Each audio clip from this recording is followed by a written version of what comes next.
오늘 함께 보신 말씀 레위기 13장 레위기 13장 우리 45절 46절만 같이 읽겠습니다. 레위기 13장 45절 46절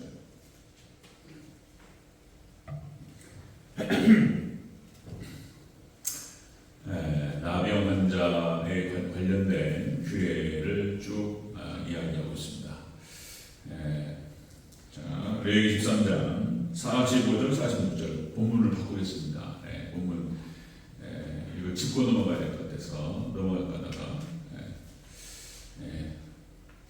자, 레위기 13장 45절 46절만 우리 한 목소리로 읽겠습니다. 시작. 나병 환자는 옷을 찢고 머리를 풀며 윗입술을 가리고 외치기를 부정하다 부정하다 할 것이요 병 있는 날 동안은 늘 부정할 것이라. 그가 부정한즉 혼자 살되 진영 밖에서 살지니라. 아멘. 네, 감사합니다. 어디 예수님? 예수님의 건강이 넘치시기를 축원합니다. 예수님밖에 없습니다. 성경 전체가 다 예수님 이야기입니다. 오늘도 결국은 다 예수님 얘기예요. 자, 오늘 함께 읽으신 레위기 13장 45절 46절 오늘 본문을 그대로 부정하다 진단받은 나병 환자가 할 일, 이런 제목으로 말씀 먹겠습니다. 부정하다 진단을 받은 나병 환자가 할 일. 자, 같이 한번 따라하겠습니다. 부정하다 진단받은 나병 환자가 할 일. 그렇습니다. 부정하다고 진단이 떨어졌어요. 제사장 앞에 나가서 여러 가지 증상들을 봤을 때 우리가 주 앞에서 봤죠. 나병, 이건 나병이다 라고 진단이 끝났습니다. 그러면 그 나병 환자가 이제 무슨 일을 해야 되느냐라고 하는 것이 오늘 본문에 나타납니다. 자, 우리가 지난 시간에 쭉 살펴봤던 것들, 자, 나병의 증세가 나타나죠. 그것의 영적인 의미 어떤 의미가 있는가에 대해서 다시 한번 확인하고 바로 들어가도록 하겠습니다. 나병의 증세, 자, 피부병의 증세가 있다고 했죠. 피부병의 증세, 이것은 죄의 흉측성을 상징한다, 의미한다고 했고요. 백발의 증세, 피부 안에 희어지기 시작하면서 그 깊이, 그 피부 깊이, 진피층 저 안에서부터 뭐가 진물이 흘러나오고 이런 현상들이 벌어져요. 이것은 원죄를 상징합니다. 원죄. 여기서부터 쫙 나와요. 우리 원죄에서부터. 그 다음에 이제 종기의 증세 그랬죠. 종기는 이제 무너지기 시작합니다. 그래서 이제 하나님 형상이 무너지는 것을 의미한다. 그래서 이 나병을 죄의 그 흉측함과 우리가 하나님을 떠나고 말씀을 떠나고 말씀에서 벗어난 어떤 그런 죄악됨이 얼마나 흉측스러운가에 대해서 나병이라고 비유를 하고 있는 거예요. 나병이라고. 자, 네 번째 우리가 화상의 증세 그랬죠. 화상의 증세가 죄의 치명성이다. 피부가 타들어갑니다. 자, 그 다음에 다섯 번째 머리와 수염의 증세. 머리의 어떤 이 머리털과 수염이 어떤 이상 증세가 보이기 시작합니다. 이것이 이제 하나님의 영광이 떠났다라고 하는 것을 의미합니다. 자, 죄인에게서 하나님의 영광이 떠났다. 그 다음에 여섯 번째 대머리 증세 그랬습니다. 죄의 수치. 대머리 증세, 죄의 수치를 의미한다. 그랬습니다. 뭐 일곱 번째, 여덟 번째가 있는데 무슨 의복의 증세, 의복의 나병. 그래서 이제 성도의 자범죄를 상징하고 자세한 설명을 이제 이 정도 하고 바로 이제 이 나병으로 진단받은 환자가 어떤 행동을 취해야 될 것인가에 대해서 오늘 본문에서 얘기하고 있습니다. 자, 죄인이라고 규정되었어요. 우리는 원죄를 갖고 태어났고 그리고 우리는 죄를 지으면서 살아갑니다. 하나님 말씀대로 살아가면 너무 좋겠지만 우리 인간이라고 하는 존재가 이게 죄가 뿌리 깊이 있기 때문에 항상 죄를 짓고 살아간단 말이죠. 그럼 이것이 얼마나 흉측한 것인가를 인식을 하면서 오늘 본문 나병 환자로서 진단을 받았단 말이에요. 그럼 어떤 일을 해야 되느냐에 대해서 오늘 본문에서 이야기하고 있습니다. 자세히 한번 살펴보도록 하겠습니다. 부정하다 진단받은 나병 환자가 할 일. 첫 번째, 머리를 풀고 윗입술을 가리라. 머리를 풀고 윗입술을 가리라. 이렇게 말씀입니다. 45절 초반부를 같이 읽겠습니다. 45절 초반부.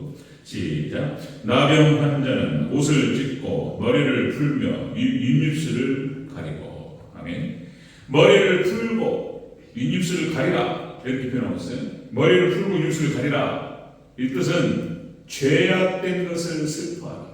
탄식하라. 그런 뜻이에요. 자신의 죄악됨, 이제 나병으로 진단이 됐어요. 죄인이 흉측스러워요. 이제는 끝나버렸어요. 인생이 이제. 그러니까 죄인으로서 이게 나병 환자로서 진단이 되어버렸어요. 이제 이 썩어 들어가기 시작할 거예요. 뭉그러지기 시작할 거예요. 기가 막히는 거예요. 근데 이거를 슬퍼하라 이런 뜻이에요. 머리를 풀고 임수를 가리라. 여기서 머리를 풀다라고 했을 때 이 푼다라고 하는 뜻은 발가벗기다. 그 다음에 처절한 슬픔과 애도를 표현합니다. 그러니까 머리를 풀어헤쳐 우는 것입니다. 부모님이 돌아가셨을 때라든지, 아니면 남편이 죽었다든지, 아니면 뭐 아내가 죽었다든지, 자식이 죽었다든지, 머리를 풀어헤쳐. 그런 거예요, 이제. 이 슬픔과 애도를 표현하는 것인데, 그러니까 이제는 나병으로서 이제 진단은 끝났어요. 그래서 이제 어떤 표현이 되냐면, 나는 죄인인 거예요. 나는 나병 환자인 거예요. 그래서 나는 죽었구나. 나는 죽었구나. 이거 순간적으로 오는 거예요, 이제. 나는 죽었구나. 진영 밖으로 벗어나야 되고, 이제 쫓겨나는 것입니다. 사람들 같이 어울릴 수 없고, 그리고 혼자 있다가 죽을 수밖에 없는 그런 존재에 불과하다. 자, 여러분들, 그래서 우리가 어떤 회개할 때 참회, 그러니까 회개를 했다라고 하는 그 증거가 뭐냐면 슬픔이 동반하는 거예요.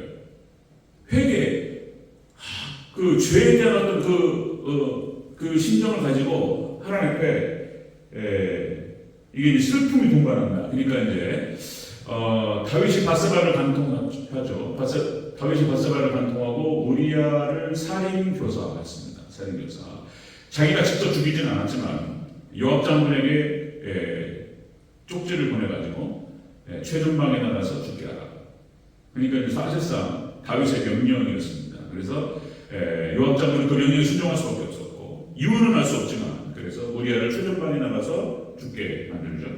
그러니까 이 부분에 대해서 나단 선지자가 지적을 하죠. 이때 다윗이 참회의 눈물을 흘립니다. 시편 6편 6절에서 눈물로 침상을 겹쳤다라고 표현되고 있습니다. 다윗이 얼마나 울었는지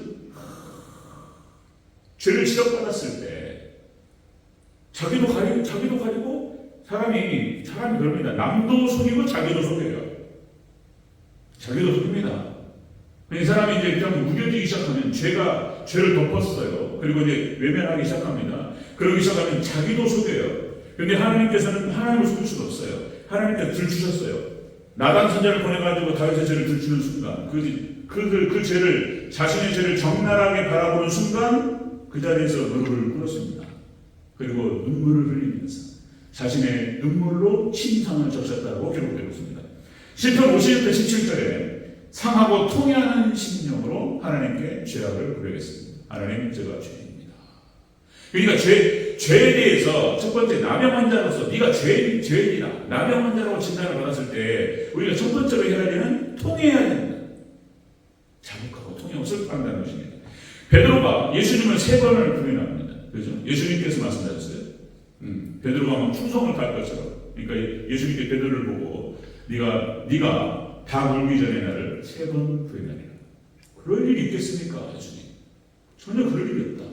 뭐 이렇게 생각했어요. 그런데 실질적으로 마태복음 27장 15절에 그런 장면이 나오죠. 한 기자가 와서 당신도 저 일당 아니냐라고 물어봤을 때 아니라고. 나 아니라고. 저주하면서 부정하는 거죠. 저주하고 딱 부정하는 순간 닭이 3번이 웁니다. 마태복음 27장 75절 곧 닭이 울더라. 이에 베드로가 예수님의 말씀에 닭 오기 전에 네가 3번 나를 부인하리라 하시니 생각나서 밖에 나가서 심히 통곡하니라. 베드로가 울리셔. 그죠? 그리고 이제 하나님께 이제 그 회개가 동반되었겠죠. 베드로가 회개했다고 하는 것을 증명하는 것은 무엇이냐면 베드로의 회개, 그러니까 베드로가 회개하고 돌이켰다고 하는 것을 증명하는 것은 그 이후에 베드로의 삶이에요. 삶. 그리고 자신의 목숨을 바쳐서 예수님을 위해서 살다가 예수님을 위해서 죽습니다. 십자가에 거꾸로 못 박혀 죽죠. 그러니까 베드로가 참된 참회를 했다라고 하는 그 증거가 무엇이냐면 베드로의 그 이후의 삶을 말하는 거예요. 그리고 그가 어떻게 살았고 어떻게 죽었는가라고 하는 것을 봤을 때 그가 회개했다라고 하는 것이 증명된다. 사도행전 2장 27절 베드로가 이제 성령께서 초대교회 임하시고 그리고 이제 복음이 선포되죠. 베드로가 복음을 선포하니까 너희가 예수님을 십자가 못 박아 죽였다는 거예요. 니네가 죄를 지적하고 회개하라. 그러니까 그때 어떤 반응이 나타났냐면 우리가 어찌할꼬 사람들이 이제 그 설교를 들은 베드로의 설교를 들은 사람들의 반응이 우리는 어찌해야 되느냐 하면서 한 절부터 어떻게 할지를 몰랐어요. 그러니까 베드로 거기에 대가 이렇게 얘기하죠. 너희가 회개하여 각각 예수 그리스도의 이름으로 세례를 받고 죄사함을 받으라. 그래야 성령을 선물로 받으리니 아멘. 그러니까 죄를 짓고 내가 나병 환자라고 진단이 됐어요. 내가 죄인이라는 사실을 알았어요. 그럼 어떻게 해야 되냐면 그 할 일이 뭐란 말이에요. 첫 번째가 슬퍼하는 것입니다. 통회하는 마음으로 하나님께 나가는 것입니다. 그러니까 우리가 예수님께서 마태복음 5장, 6장, 7장, 산상순에서 5장 팔복이 나오죠. 팔복. 첫 번째가 뭐냐면은 8가지 중에서 심령이 가난한 자는 복이 있다. 두 번째가 애통하는 자는 복이 있다. 세 번째가 온유한 자, 네 번째가 의에 줄이고 목마른 자 나오죠. 그러니까 이것이 이제 중생의 과정이라고 말씀드렸죠. 그러니까 첫 번째 중생 거듭나기 위해서 해야 될 일은 뭐냐면 상한 마음, 애통하는 마음으로 하나님께 나가야 될 줄 믿습니다. 이거예요. 그러니까 어거스틴이 10대 때, 20대 때 많은 방황을 했어요. 벌써 20살이 되기 전에 애가 있었어요. 술을 먹고 도박을 하고 그렇게 방황을 했어요. 어거스틴이 또 종교적인 방황을 많이 합니다. 어떤 안위교에 갔다가 사상적 방황을 많이 하고 근데 어머니는 끊임없이 그 어거스틴에서 기도를 했고 그리고 이 어거스틴 결국에는 어머니 모니카의 기도에 의해서 결국 회심하고 돌이키게 돼요. 그리고 참회록이라고 하는 글을 쓰게 됩니다. 어거스틴의 참회록은 굉장히 유명한 고전이에요. 자신의 죄악을 낱낱이 쓰면서 내가 죄인 중에 괴수고 하나님의 은혜로 내가 구원받았고 내가 용서받았고 회개합니다. 그죠? 어거스틴이 회개했기 때문에 하나님께 어거스틴을 들어서 2000년 역사 가운데에서 가장 탁월한 신학자요 목회자요. 당시에 알렉산드리아 거기에서 히포의 감독으로 평생을 삽니다가 죽게 됩니다. 그죠? 그러니까 여러분들 제가 주일에도 말씀드렸던 것처럼 사람은 다 비슷해요. 다 죄인이다. 회개한 죄인과 회개하지 않은 죄인밖에 없는 거예요. 회개한 죄인은 하나님께서 놀랍게 영광스럽게 사용하실 줄로 믿습니다. 다윗을 사용하시고 베드로를 사용하시고 어거스틴을 사용하시고 회개한 사도 바울을 사용하시고 그런 거예요. 회개만 하면 하나님께 다 용서해 주시고 그를 붙들어 주시고 놀랍게 쓰임받을 줄로 믿습니다. 나병 환자로 진단받은 부정하다 진단받은 나병 환자가 첫 번째 해야 할 일이 뭐냐? 죄를 슬퍼하라. 통해 자복하라.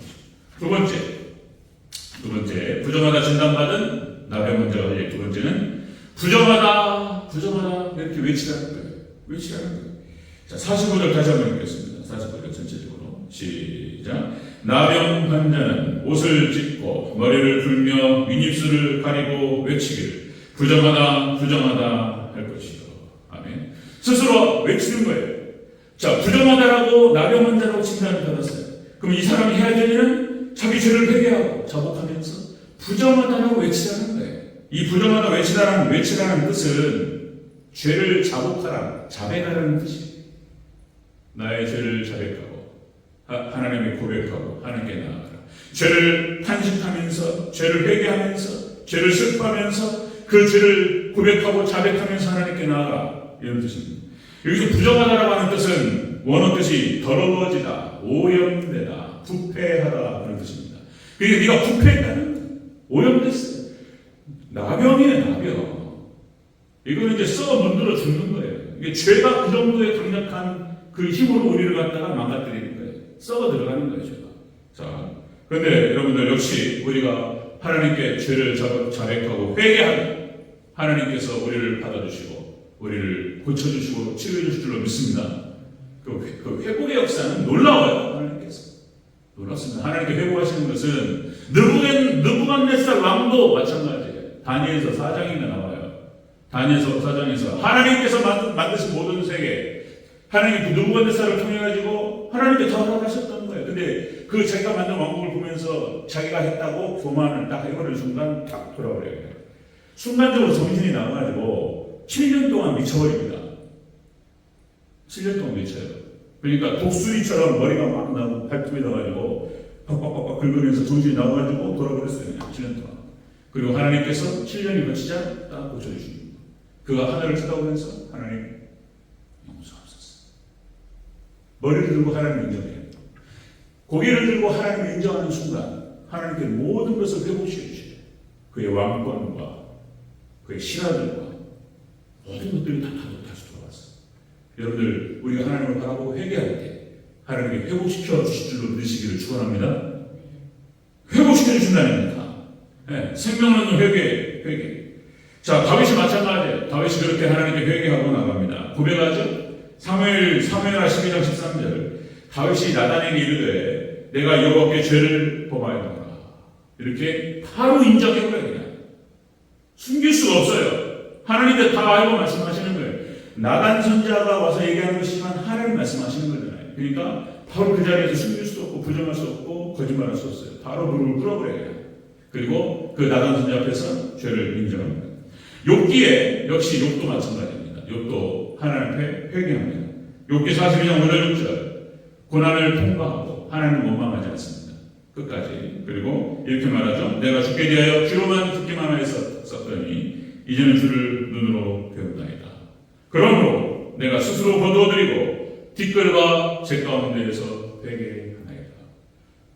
내가 아는 죄와 모르는 죄 하나님 용서하여 주시옵소서. 욥은 하나님께 회개했습니다. 하나님께서 그에게 모든 축복의 갑절을 주셨어요. 거두셨던 것에 갑절의 축복을 허락하셨어요.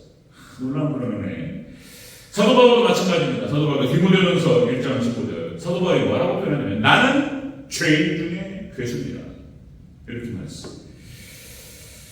자, 여러분들 죄에 대한 자백이죠. 우리나라가 1907년 평양 대부흥의 역사가 있습니다. 그래서 장대현 교회 평양 1907년에 장대현 교회에서 있었던 엄청난 부흥의 역사. 그래가지고 이 장대현 교회를 중심으로 해가지고 동양의 예루살렘이라고 했어요. 아직도 북한에는 지하교회가 있다는 거예요. 그러니까 여전히 예수 그리스도를 주로 섬기는 자들이 있다는 거예요.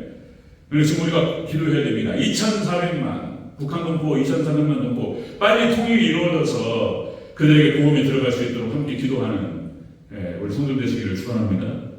거기가 통일이 돼야 돼요. 하나님께 이루실 거예요. 주체사상을 딱 복음으로 예수님으로 바꾸면 바로 돌아가요. 바로 기독교인으로 다 될 수 있습니다. 그러니까 1907년 평양 대부흥이 있었을 때에 그 전에 1903년 원산 부흥이 있었어요. 원산 부흥. 이 원산이 1907년 평양 대부흥의 출발점이 어디였냐면 1903년 원산 부흥이었습니다. 원산 부흥의 시발점이 누구였냐면 로버트 하디라고 하는 선교사였습니다. 이 로버트 하디가 한 번은 집회를 진행하면서 이제 원산에서 놀라운 부흥의 역사가 일어납니다. 자, 부흥의 시발점은 이 하디 선교사가 자기 죄를 자백해요. 고백합니다. 청중들 앞에서 뭐라고 그러냐면 저는 죄인 중에 괴수입니다. 그 사람이 캐나다 사람이에요. 캐나다 선교사였고 그리고 의사였습니다. 사실상 저는 여기 와서 선교사로 와서 1903년 대한민국을 한번 생각해 보세요. 1903년의 대한민국 캐나다에서 선진 공문을 가지고 왔는데 그때 당시 대한민국의 사람들은 시커매가지고 그죠? 무슨 문화가 있고 문명이 있습니까? 그러니까 하디가 그랬다는 거예요. 자기 고백입니다. 여기 와서 여러분들을 봤을 때 자기는 교만했다는 거예요. 여러분들을 무시했고 그리고 나는 여러분들 다르다고 생각했고 그리고 여러분들을 경멸했습니다. 그리고 여러분을 사랑하는 것처럼 그리고 거짓된 행동을 펼쳤습니다. 여러분 앞에 진정으로 회개하고 여러분도 하나님께 회개하고 죄를 자백합니다.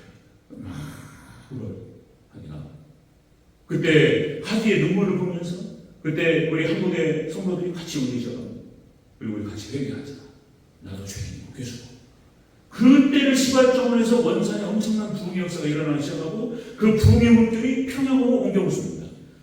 죄에 대한 자백이었어요. 자, 여러분들 다시 말씀드리면 우리가 하나님께 죄를 고백하고 나갈 때 하나님께서 우리 죄를 다 품어주시고 용서해주시고 품어주실 줄로 믿습니다. 그런 거예요. 자, 부정하다 진단받은 나병 환자가 해야 될 일은 자신의 죄에 대해서 슬퍼하고 한탄하면서 죄를 고백하면서 나아가는 것입니다. 세 번째, 부정하다 진단받은 나병 환자가 할 일. 세 번째는 옷을 찢습니다. 옷을 찢습니다. 이것을 제가 마지막 편에다가 마지막 페이지로 제가 배치한 건데요. 45절 다시 한번 읽겠습니다. 시작. 나병 환자는 옷을 찢고 머리를 풀며 윗입술을 가리고 외치기를 부정하다 부정하다 할 것이요. 아멘. 이 나병 환자로 진단받은 자는 뭐라고요? 옷을 찢습니다. 이 옷을 찢는 행위는 무엇을 의미하냐면 죄악된 행실을 버리는 결단을 하는 거예요. 자기 죄를 버리는 결단을 하는 거예요. 내가 죄인이며 죄를 슬퍼하고 죄를 자백하면서 자, 옷을 찢는 것과 동시에 시작됩니다. 자기의 죄를 갖다가 버리겠다라고 하는 결단, 죄악된 행실을 버리는 것을 의미하는 거예요. 여기서 옷이라고 하는 것은 상징적인 겁니다. 옷이라고 하는 것은 의복, 겉옷, 원어 뜻은 그런 뜻인데 상징적인 의미로 행위를 말합니다. 행위. 이 의복이라고 하는 것은.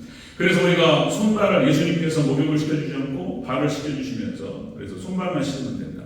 그러니까 원죄, 예수 그리스도를 영접한 자는 뭡니까? 그러니까 예수님의 주의 만찬, 성만찬에 참여할 수 있는 그런 사람들은 예수 그리스도를 믿는 믿음 안에서 이미 목욕을 했고 손발만 씻으면 됩니다. 자범죄를 회개하는 것입니다.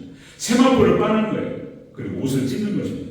의복을 찢는다라고 하는 것은 자기 죄악된 것을 버리겠다라고 하는 결단이고 죄를 회개하는 그런 행동을 말하는 거예요. 옷을 찢는다. 자, 여러분 창세기 35장 1절에서 5절에서 자, 하나님의, 그러니까 위기 극복을 위한 하나님의 방법을 그랬죠. 자, 야곱의 가정에게 찾아온 그 위기가 창세기 34장에서 세겜에 있었던 사건으로 인해서 야곱의 일족이 몰살당할 수도 있는 그런 상황.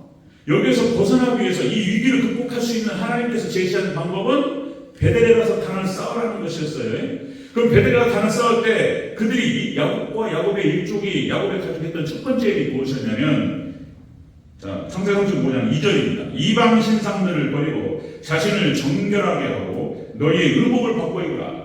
옷을 바꿔 입는 거예요. 옷을. 상징적인 의미가 있는 거예요.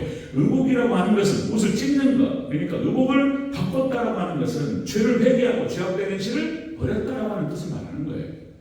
여러분 탕자가 아버지께 돌아가죠. 탕자가 여러분들 누가복음 15장 22절에 아버지께 돌아가서 아버지가 돌아온 탕자에게 첫 번째 한 일은 뭐냐면 아버지가 기뻐하면서 내 아들 탕자가 돌아왔다. 그를 부름켜 안고 너무나 환영하죠. 반가워하면서 그리고 첫 번째 명령이 무엇이었냐면 제일 좋은 옷으로 갈아입히라. 옷을 갈아입히는 것이에요. 옷을. 거룩한 행실이에요. 의복이라고 하는 것은 거룩한 행실을 상징적으로 말하는 거예요. 자, 마태복음 22장 12절 13절에서 자, 이것도 예수님의 비유인데 자, 예수님 왕이 잔치를 벌였는데 의복을 입지 않는 자가 있었단 말이에요. 그러니까 왕이 물어본단 말이에요. 이렇게 친구여 어찌하여 예복을 입지 않고 여기 들어왔느냐 하니 이 사람이 유구무원이거든. 아무 말도 못하는 거예요. 임금이 사원을 시켜가지고 자, 저자의 손발을 묶어서 내쫓으라 이렇게 말하는 거예요. 여기서 예복이라고 하는 것은 천국에 들어갈 때 거룩한 행실을 말하는 것입니다. 그러니까 우리는 믿음으로 구원받아요. 선행으로 구원받잖아요. 그러나 믿음으로 구원받은 백성들이 해야 될 일은 거룩한 행실이죠. 그러니까 삶과 믿음과 행위가 따로 떨어진 게 아니고 우리가 예수 그리스도를 믿는 믿음 안에 들어왔습니다. 그죠? 믿음의 백성으로서 이제 예수님을 닮아가면서 거룩한 삶으로 살아가는 거예요. 회개하면서. 여러분 예수님의 거룩을 이뤄가는 저와 여러분 되시기를 주여 축원합니다. 그걸 보신다는 거예요. 예복을 바꿨냐 말이에요. 지금. 삶을 바꿨고 회개했냐 말이에요. 이거 본다는 것이죠. 자, 요엘서 2장에서 이렇게 말씀하세요. 요엘 선지자를 통해 가지고 마지막 하나님께서 요엘 선지자를 통해서 하신 말씀. 요엘서 2장 12절 14절. 너희는 다시는 옷을 찢지 말고 너희 마음을 찢으라. 그러니까 옷을 찢는 행위가 이게 상징적인 의미가 있는 거예요. 자기의 행위를 벗고 죄악된 행실을 벗는 것인데 이제 이것이 옷을 찢는 것이 형식적이 되어버렸어요. 형식적으로 찢어요. 삶이 안 바뀐단 말이에요. 그러니까 예수님께 하나님께 하신 말씀이 요엘 선지자를 통해서 너희는 옷을 찢지 말고 마음을 찢고 너희 하나님 여호와께로 돌아올지어다. 그는 은혜로우시며 자비로우시며 노하기를 더디하시며 인애가 크시사 뜻을 돌이켜 재앙을 내리지 아니하시나니. 회개하면 하나님께서 다 용서하신다는 뜻이에요. 우리가 마음을 찢고 우리가 회개하고 삶을 바꿔야 될 줄 믿습니다. 아멘. 그러니까 그죠? 부정하다라고 진단이 됐어요. 죄인이라고 딱 판별이 됐어요. 나병 환자예요. 그럼 무슨 일을 해야 되느냐? 오늘 본문에서 레위기 13장에서 나병 환자를 쭉 얘기하면서 오늘 본문 결론으로 딱 얘기하는 거예요. 회개하는 것입니다. 회개는 죄를 슬퍼하는 것이고, 그리고 죄를 고백하는 것이고, 그리고 옷을 찢는 것입니다. 그리고 부정한 행실을 바꾸는 거예요. 참된 회개입니다. 그래서 하나님께 참된 회개로 나가서 하나님께 예수님께 인정받는 거룩한 행실로 주님을 닮아가는 저와 여러분 되시기를 주의 이름으로 축원합니다. 아멘.